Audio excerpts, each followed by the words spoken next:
Hello friends, இன்று நம்ம பார்க்க போகிறது கோல்டன் ட்ராக்கில் என்ன பார்க்க போகிறோம் அப்படின்னு பார்த்தீங்கன்னா, ஒரு அருமையான பதிவு. ஆண் உறுப்பை சுத்தம் செய்யாதீர்கள் அப்படிங்கிற தலைப்பு. இதை நீங்கள் பார்த்தீங்க அப்படின்னா, என்னடா இப்படி போட்டிருக்கானுங்களே அப்படின்னு நினைக்காதீங்க. இது ஒரு சின்ன ஒரு விஷயம் இருக்குது. அதை நீங்கள் நல்லா கவனமாக பாருங்கள், வீடியோவை ஸ்கிப் பண்ணாமல் பாருங்கள். நம்ம சேனல் சப்ஸ்கிரைப் பண்ண நம்பர் இருந்தீங்கன்னா சேனலை சப்ஸ்கிரைப் பண்ணிக்கோங்க. வீடியோவை லைக் பண்ணிவிட்டு வீடியோ ஃபுல்லாக பாருங்கள், லாஸ்ட் எண்ட் வரைக்கும் பாருங்கள். பக்கத்தில் ஒரு பெல் பட்டன் இருக்கும் ரெட் கலராக, அந்த சப்ஸ்கிரைபர் பட்டனை ப்ரெஸ் பண்ணதும் பெல் பட்டனை கிளிக் பண்ணிடுங்க மறக்காமல். அப்போ தான் நாங்கள் கொடுக்குற ஒவ்வொரு வீடியோஸும் உங்களுக்கு உடனுக்குடன் கிடச்சிக்கிட்டே இருக்கும்.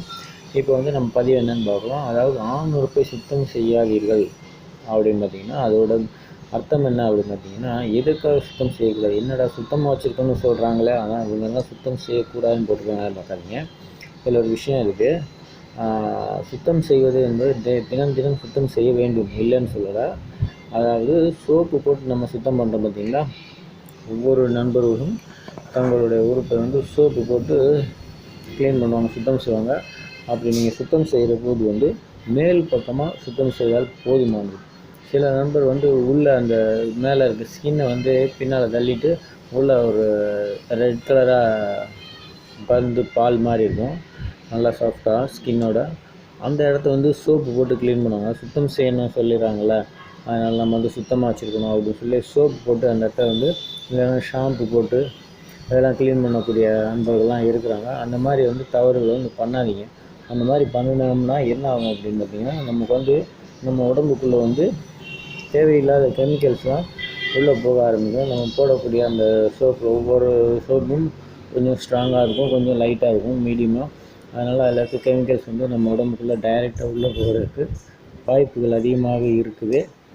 அதனால் அந்த மாதிரி தவறுகளை செய்யாதீங்க. அதாவது ஸ்கின்னை மூடிட்டு மேல்புறமாக ஸ்கின்னில் கருப்பு கலர் ஸ்கின்னில் மேலே அவுட்டரில் நீங்கள் நல்லா சோப்பு போட்டுக்கோங்க, ஷாம்பு போடுங்க, நல்லா க்ளீன் பண்ணுங்கள், தண்ணியை ஊற்றி வாஷ் பண்ணிடுங்க.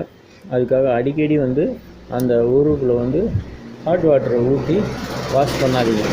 சிலர் ஹாட் வாட்டர் போட்டு யூஸ் பண்ணி வாஷ் பண்ணோம்னா நல்லது, கிருமி வராது அப்படின்னு நினைக்கிறாங்க. அந்த மாதிரி நீங்கள் ஹாட் வாட்டர் யூஸ் பண்ணி க்ளீன் பண்ணுற பழக்கம் இருந்ததுன்னா, அடிக்கடி பழக்கம் இருந்ததுன்னா அதை விட்டுருங்க. ஏன்னா ஹாட் வாட்டர் யூஸ் பண்ணிங்கன்னா நம்ம ஸ்கின்னுக்கு உள்ள ஃபஸ்ட்டு லேயரில் இருக்கக்கூடிய அந்த செல்ஸ் எல்லாம் சுடு தண்ணி ஊற்றுனதும் அதோட தன்மை, அதோட வேகம் குறைஞ்சிவிடும். ஸோ அதனால் நீங்கள் அந்த மாதிரி பண்ணாதீங்க. கோல்டு வாட்டரில் மேக்ஸிமம் முடிஞ்ச வரைக்கும் யூஸ் பண்ணி வாஷ் பண்ணுறதுக்கு பாருங்கள்.